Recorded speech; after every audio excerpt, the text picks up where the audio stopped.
se puede dar con el responsable y la denuncia no funcione únicamente para datos estadísticos. La implementación de tecnología, como lo son las cámaras de vigilancia, son un medio muy eficaz para atacar o disminuir la comisión de delitos y preservar la seguridad en la sociedad, por lo cual es necesario que se realice el mantenimiento respectivo para que puedan seguir funcionando de forma correcta. Al tener resultados reales derivados de las cámaras de vigilancia, la sociedad podrá sentirse más segura para poder movilizarse sin temor a que sean víctimas de la comisión de algún tipo de delito. Según estadísticas proporcionadas por la Procuraduría General de Justicia, señala que en la Ciudad de México se cometieron 1.502 delitos en octubre en la vía pública. Se sabe que la implementación de las cámaras en toda la Ciudad de México no es el medio para atacar de raíz el problema, pero sí es un gran paso para poder disminuirlo. A principios de este año se hablaba de una inversión de 1.200 millones de pesos para renovar las cámaras de videovigilancia por medio de licitaciones para la implementación de alrededor de 11,000 cámaras. Es importante la implementación de más cámaras, pero es más importante su funcionamiento. Si se lleva a cabo su instalación, lo ideal es que se le dé mantenimiento. Es importante señalar que al lograr el funcionamiento de las cámaras permitirá que se pueda realizar una adecuada coordinación para la correcta implementación de las cámaras en el sistema de seguridad, es decir, poder seguir al delincuente y disminuir la impunidad de los delitos.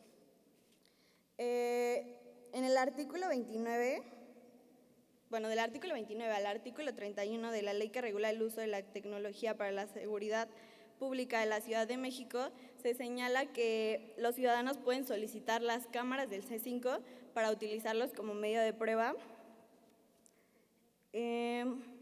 por lo cual a continuación se señala. Artículo 29. La información obtenida con equipos o sistemas tecnológicos en términos de esta ley constituye un medio de prueba en los procedimientos ministeriales y judiciales de justicia para adolescentes y administrativos seguidos en forma de juicio, establecidos en la normatividad del Distrito Federal con los que tenga relación. Artículo 30. La Secretaría deberá acompañar la información obtenida con equipos o sistemas tecnológicos regulados por esta ley, autentificada por escrito en las remisiones y puesta a disposición en que se considere necesario, precisando su origen y las circunstancias en que se llegó de ella. Artículo 31. La Secretaría deberá remitir la información obtenida con equipos o sistemas tecnológicos regulados por esta en el menor tiempo posible, cuando le sea requerida por Ministerio Público, Autoridad Judicial, Autoridad Especializada en Justicia para Adolescentes o Autoridad Administrativa que ventile procedimientos seguidos en forma de juicio establecidos en la normativa del Distrito Federal. El objetivo de este punto de acuerdo es que se busca lograr que se realice un proyecto para el mantenimiento correcto de las cámaras de videovigilancia que se encuentran en las distintas alcaldías de la Ciudad de México. Con esto se busca lograr que todas se encuentren correctamente funcionando y de esta forma lograr una coordinación para su correcta utilización. Gracias. Muchas gracias, diputada Karina. En términos con lo dispuesto por el artículo 101 del Reglamento del Congreso de la Ciudad de México,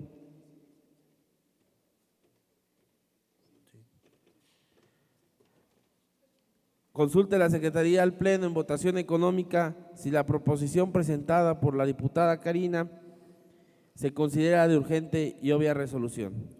Por instrucciones de la Presidencia y en votación económica, se consulta al Pleno si la propuesta de referencia se considera de urgente y obvia resolución. Los que estén por la afirmativa, sírvanse a manifestarlo levantando la mano.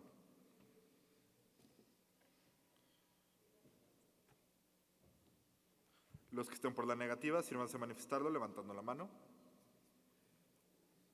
¿Abstenciones? Se considera de urgente y obvia resolución, diputada presidenta.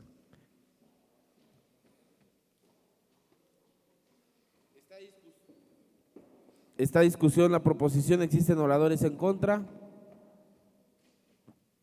Procede a la Secretaría a preguntar al Pleno en votación económica si es de aprobarse la discusión. Por instrucción de la Presidencia y en votación económica, se consulta al Pleno si está a favor o en contra de la propuesta sometida a su consideración. Los que estén por la afirmativa, sírvanse a manifestarlo levantando la mano.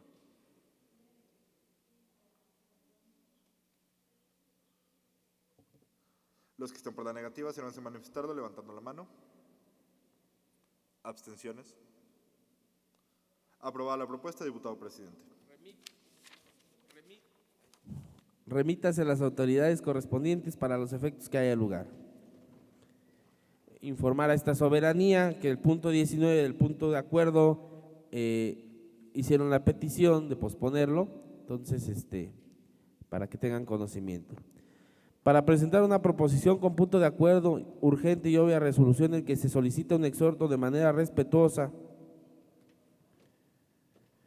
a la Secretaría de Seguridad Ciudadana a cumplir con el resguardo y la protección de los monumentos y zonas arqueológicas, artísticas e históricas, obras públicas, medios de transporte y demás patrimonio cultural y público de la Ciudad de México y población de México a manifestarse públicamente de manera pacífica, respetando a la sociedad y al patrimonio de presentado por la diputada Vianet Alejandra Jiménez Sánchez, perteneciente al Grupo Parlamentario del Partido del Trabajo. Se concede el uso de la tribuna a la diputada Vianet hasta por 5 minutos. Gracias, señor presidente. Bueno, los daños a patrimonio nacional, cultural, no surgen en la actualidad, vienen desde hace muchos años. Si bien es cierto que desde hace unos años el vandalismo ha retumbado con mucha intensidad, y es aquí donde yo me pregunto en dónde están los responsables. Como lo expongo en este exhorto, no es una postura en contra de los manifestantes ni en su derecho a la libre expresión, ya que dicho derecho se estipula en el artículo 6 de nuestra Constitución, sino en contra de las acciones penales que llegan a emanar de estas. El 16 de agosto sufre daños el Ángel a la Independencia. Fue pintado el monumento tras manifestaciones. El 26 de septiembre del año en curso, un grupo de personas encapuchadas y vestidas de negro golpearon con palos la puerta de Palacio Nacional y algunos lograron ingresar. Además, se registraron actos de vandalismo en comercios y en la Secretaría de Bienestar. El gobierno aseguró que la Secretaría de Seguridad Ciudadana y la Procuraduría General de Justicia de la ciudad informaron que ya realizaban las investigaciones correspondientes para dar con los responsables. Pero es aquí donde yo me pregunto, ¿en dónde están? El 28 de septiembre se registraron actos vandálicos contra la Cámara Nacional de Comercio de la Ciudad de México, en los que un grupo de manifestantes dañó severamente sus instalaciones, poniendo en riesgo, además de la integridad física y la seguridad de cientos de ciudadanos, ocasionando serios daños a tiendas, restaurantes y hoteles, lo mismo que edificios habitacionales, oficinas y monumentos históricos. El 14 de noviembre, un grupo de personas encapuchadas prendieron fuego a la bandera de México y a una zona del edificio de rectoría de la Universidad Nacional Autónoma de México, en donde además rompieron cristales, destruyeron una caseta de vigilancia y saquearon una librería. Por ello, se necesita que la Secretaría de Seguridad Ciudadana deje de comportamientos de pasividad y busque frenar las manifestaciones vandálicas y violentas, siempre al marco de la ley, considerando que cualquier expresión de violencia nunca es defendible y que solo le resta legitimidad a los propios ciudadanos que se manifiestan para exigir una causa social. Siendo que el vandalismo es un tipo penal y el daño a patrimonio cultural también lo es. No se debe permitir este tipo de conductas que ponen en riesgo la integridad de las personas y el principal y fundamental derecho a la vida. Porque si bien tienen el derecho a una libre expresión, también tienen la obligación de salvaguardar un patrimonio que es de todos nosotros los mexicanos. La problemática social de la manifestación violenta viene de la baja tolerancia a la frustración y el bajo control a los impulsos, que son el resultado de no tener límites claros en casa, de no tener una educación emocional, de no identificar nuestras emociones y sentimientos. Esto da pauta a que uno llegue a cometer conductas antisociales. Es por esto que el problema que deriva de dicha situación es el no cumplimiento del protocolo para el uso de la fuerza que emana después de la Ley Nacional sobre el Uso de la Fuerza, dejando a la ciudadanía el derecho a la libre expresión sin limitación alguna, siendo que se incurre en tipos penales. Los manifestantes tienen derecho a que los protegen, pero aquí es donde yo les aclaro que también tienen una obligación, la obligación a respetar. Se exhorta a la Secretaría de Seguridad Ciudadana a cumplir con la protección de patrimonio nacional y a salvaguardar la vida de la ciudadanía, siguiendo los protocolos siempre al marco de la ley. Y se exhorta a la población de México a manifestarse de forma pacífica, siempre al marco de la ley. Es cuanto. Muchas gracias, diputada Bianet. En términos con lo dispuesto por el artículo 101 del reglamento del Congreso de la Ciudad de México, consulte a la Secretaría del Pleno en votación económica si la proposición presentada por la diputada Bianet se considera de urgente y obvia resolución. Por instrucciones de la Presidencia y en votación económica, se consulta al Pleno si la propuesta de referencia se considera de urgente y obvia resolución. Los que estén por la afirmativa, sírvanse a manifestarlo levantando la mano.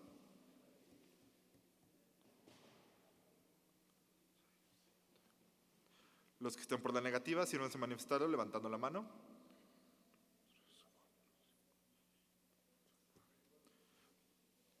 ¿Abstenciones? No se considera de urgente y obvia resolución, diputado presidente. Muchas gracias.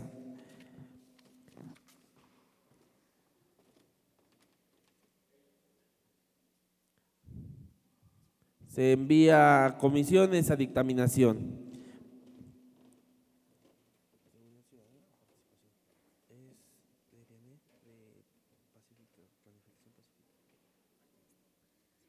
Se envía a la Comisión de Participación Ciudadana, Diversidad y Equidad de Género para presentar una proposición con punto de acuerdo de urgente y obvia resolución en el que se solicita un exhorto de manera respetuosa a la jefa de gobierno de la Ciudad de México en el marco de los derechos humanos, la perspectiva de género y la no discriminación a la creación de un programa social eficiente de asistencia médica urgente dirigido a personas en situación de calle de esta misma entidad, consiguiendo el cumplimiento al derecho humano a la salud a todos los sectores de la sociedad en la Ciudad de México, presentada por la diputada Maite Camacho Flores, perteneciente al Grupo Parlamentario de Acción Nacional.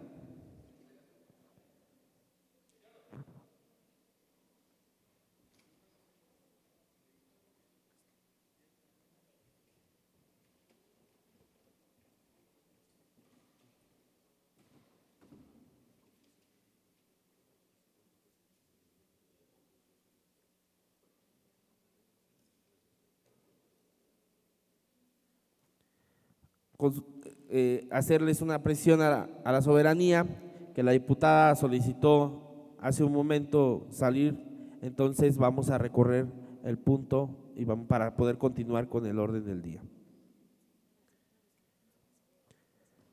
Para presentar una proposición con punto de acuerdo de urgente y obvia resolución en el que se solicita un exhorto de manera respetuosa a la jefa de gobierno de la Ciudad de México, a la Secretaría de Seguridad Ciudadana de la Ciudad de México, a ratificar su posición con respecto a las estaciones de policía de la Ciudad de México e implementar medidas para reforzar la seguridad en los puntos de incidencia delictiva, presentado por el diputado Francisco Quirós Islas, perteneciente al Grupo Parlamentario del Trabajo. Se concede el uso de la tribuna al diputado Francisco Quirós del Grupo Parlamentario del Trabajo hasta por 5 minutos. Adelante, diputado. Con su permiso, diputado presidente, compañeras, compañeros diputados, en la administración del ex jefe de gobierno Miguel Ángel Mancera se creó un proyecto en las 16 alcaldías llamado Estaciones de Policía CDMX, trabajando de la mano con la Secretaría de Seguridad Pública, cuyo principal fin era generar mayores condiciones de seguridad, protección y cercanía con la ciudadanía. Fueron construidas 77 estaciones de estas mismas, cada una con una inversión aproximada de 3 millones de pesos, 271 millones de pesos en total. Según datos reportados, las estaciones se equiparon con todos los servicios y tecnología para su óptima operación. Por ejemplo, módulos de orientación, espacios administrativos, control administrativo, área de patrullas, equipo de cómputo, equipo de radiocomunicación, internet, teléfonos, baños, áreas de aseo, vestidores para damas y caballeros, plazas de acceso, pantallas de monitoreo, comedor, por resaltar algunas características. La jefa de gobierno, Claudia Sheinbaum, ha venido enfatizando que estos módulos de policía construidos en mayor parte en bajo puentes y lugares de alta incidencia delictiva desaparecerán gradualmente, ya que no cuentan con las medidas de seguridad e higiene, al igual que generan una desorganización de la policía en sus sectores correspondientes. 20 inmuebles han tenido un rediseño por parte de la Secretaría de Obras y la Secretaría de Educación para la operación de los puntos de innovación, libertad, arte, educación y saberes, pilares. Hasta el momento, se han intervenido los módulos policíacos en las alcaldías Benito Juárez, Milpalta, Gustavo Amadero, Iztacalco, Tlalpan, Tláhuac, entre otras. Por su parte, la Subsecretaría de Operación Policial de la Secretaría de Seguridad Ciudadana indicaron que otras 2 estaciones, Puerto Mazatlán y Villa Cacamac, serán cuarteles de la Guardia Nacional por su colindancia con los municipios de Tlalnepantla y Nezahualcóyotl. La Secretaría de Seguridad Ciudadana indica que 44 de estos inmuebles se encuentran ya sin uso, por lo que aún no se define su funcionamiento. En cuanto a la estación ubicada en la colonia Santa María Nonoalco, que se construyó pero nunca entró en operación, su futuro aún es incierto. Por eso es que expongo ante este pleno los considerandos de este punto de acuerdo. Primero, que se realice una evaluación de la totalidad de las estaciones de policía para determinar si su cumplimiento en el objetivo principal de disminuir los índices de delincuencia es efectivo y, en su caso, conservar las que fue positiva en su evaluación. Y segundo, que se realice una evaluación de la totalidad de las estaciones de policía para determinar si son viables y, en su efecto, que así lo fueran, mantenerlas y reforzar sus instalaciones. Es cuanto, señoría. Muchas gracias, diputado Francisco Quirós. En términos en lo dispuesto por el artículo 101 del Reglamento del Congreso de la Ciudad de México, consulte la Secretaría en votación económica si la proposición presentada por el diputado Quirós del Grupo Parlamentario del Partido del Trabajo se considera de urgente y obvia resolución. Por instrucciones de la Presidencia y en votación económica, se consulta al Pleno si la propuesta de referencia se considera de urgente y obvia resolución. Los que estén por la afirmativa, sírvanse a manifestarlo levantando la mano.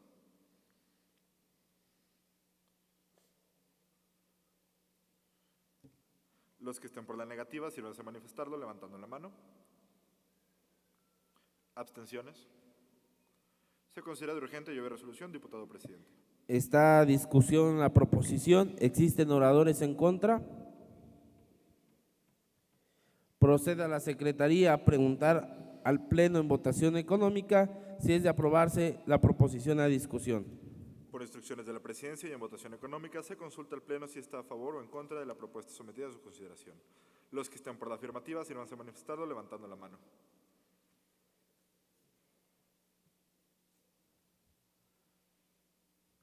Los que están por la negativa, sírvanse a manifestarlo levantando la mano.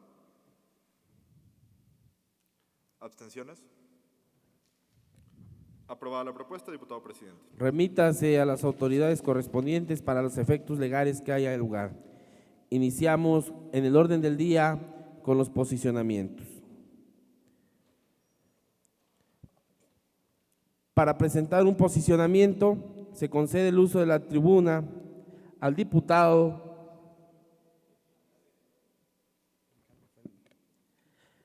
Ricardo Fuentes, del Grupo Parlamentario del Partido Revolucionario Institucional.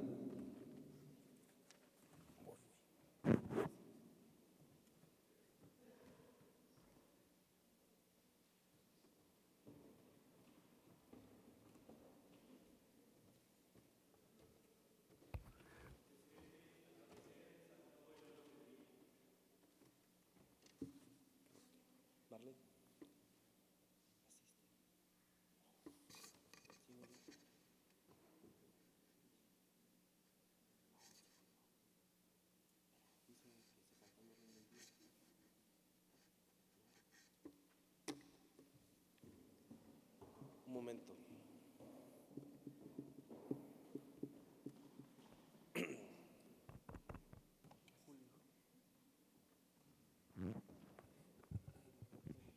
Sí, diputado, rectificando el orden del día, caemos en cuenta de que no se suprimió ningún punto.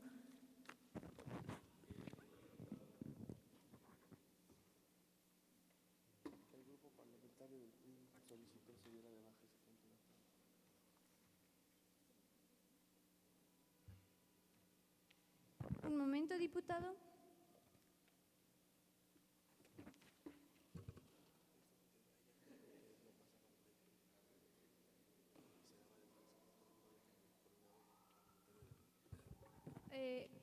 De acuerdo, diputado, se hace de su conocimiento que hace un rato, aproximadamente al inicio de la sesión, se convino que con su grupo parlamentario y su coordinador respectivo, este punto sería suprimido.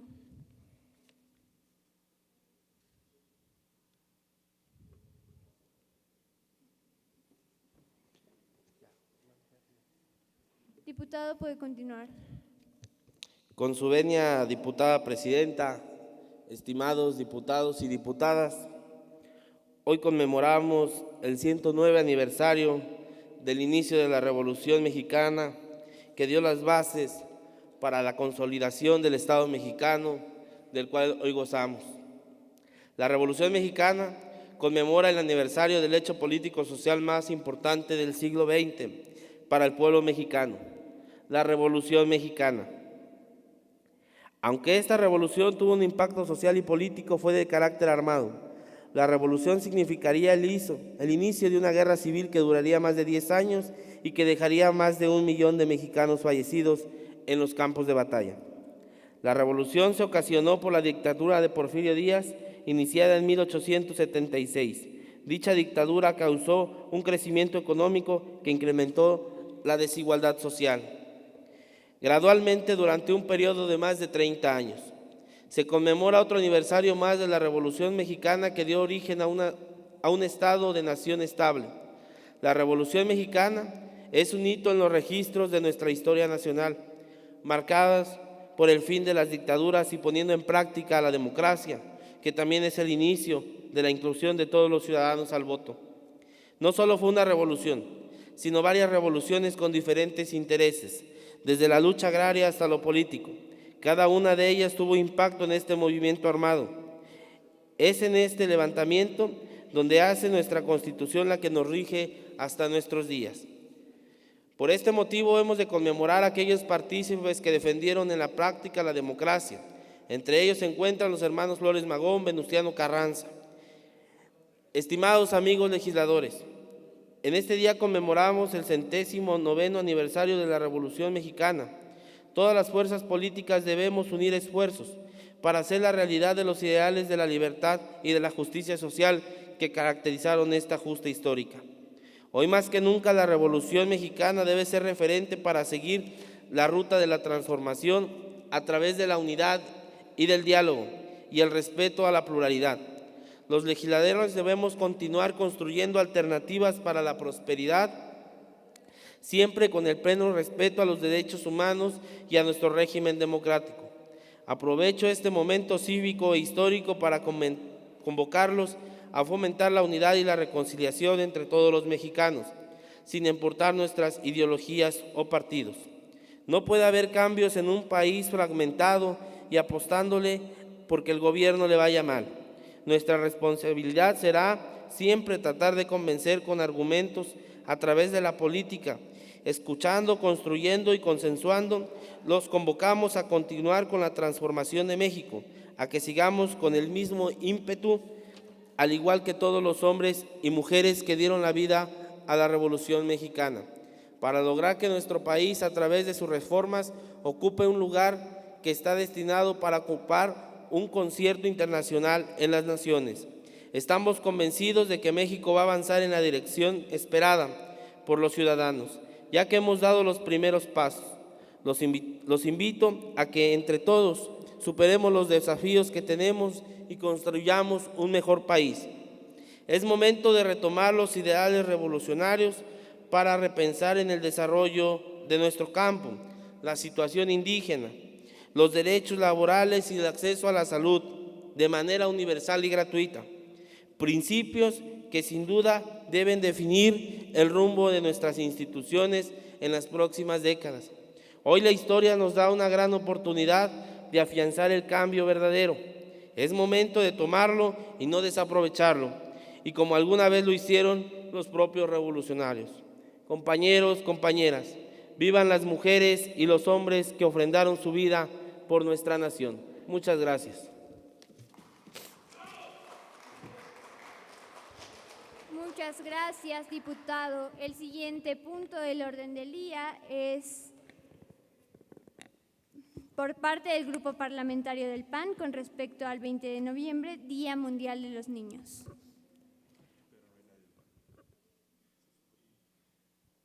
En vista de que no hay ningún diputado del PAN, este punto del orden del día se suprime.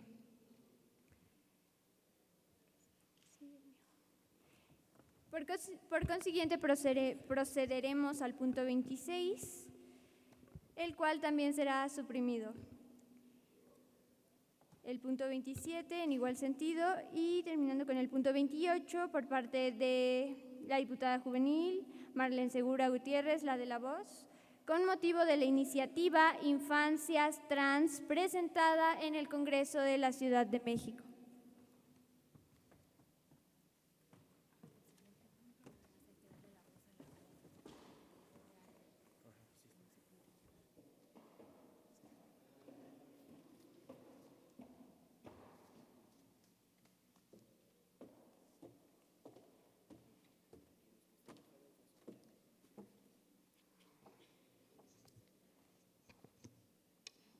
La ley de identidad de género no viene a cambiar la realidad de nadie, ni a imponer una postura sobre otra.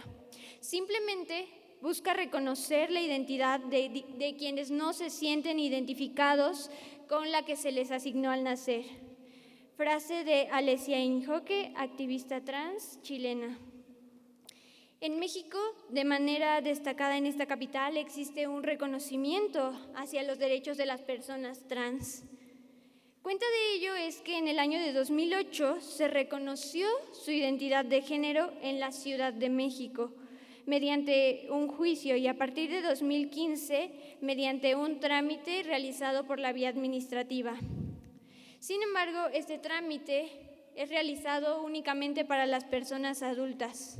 En julio de 2017, bajo este mismo procedimiento, se implementó en Michoacán y en Nayarit este procedimiento. También en 2019 procedió a implementarse en Colima y en abril en Hidalgo. En octubre de 2017, en Chiapas, se otorgó por primera vez el reconocimiento a la identidad de género de una mujer trans tras un juicio que duró 1 año. En este orden de ideas y siendo congruentes con los principios que se tienen con la infancia, con los compromisos que se tienen con la infancia, con la niñez trans, esta ha adquirido visibilidad en los últimos años a nivel internacional. A la fecha, niñas y niños, así como adolescentes trans, han empezado a demandar derechos. Sin embargo, y de manera lamentable, es más, de manera reprochable, aún no son respaldados por las instituciones, sino que el respaldo que obtienen es por parte de ONGs que han reclamado a gritos el reconocimiento a una existencia digna misma que el Estado debe de garantizar. En 2015, con la reforma al Código Civil del Distrito Federal, se dejó en claro la responsabilidad que recae sobre los jueces del registro civil al tener estos que levantar una nueva acta de nacimiento para el reconocimiento de la identidad de género de las personas trans. Sin embargo, uno de los requisitos que existen es que estas personas hayan cumplido ya los 18 años. Es aquí donde les pregunto, ¿dónde queda el interés superior del menor, el derecho de los menores a decidir qué es lo que quieren ser? No obstante, en 2017 en esta ciudad se otorgó el reconocimiento de la identidad de género de una menor de 6 años mediante el trámite administrativo que ya había sido logrado anteriormente, pero por la vía judicial. Menores de 18 años sí tienen este acceso, pero mediante procedimientos judiciales que son desgastantes y que no les otorgan la dignidad y la importancia que merecen. Sin embargo, frente al reconocimiento de los derechos, que celebro enormemente, nos encontramos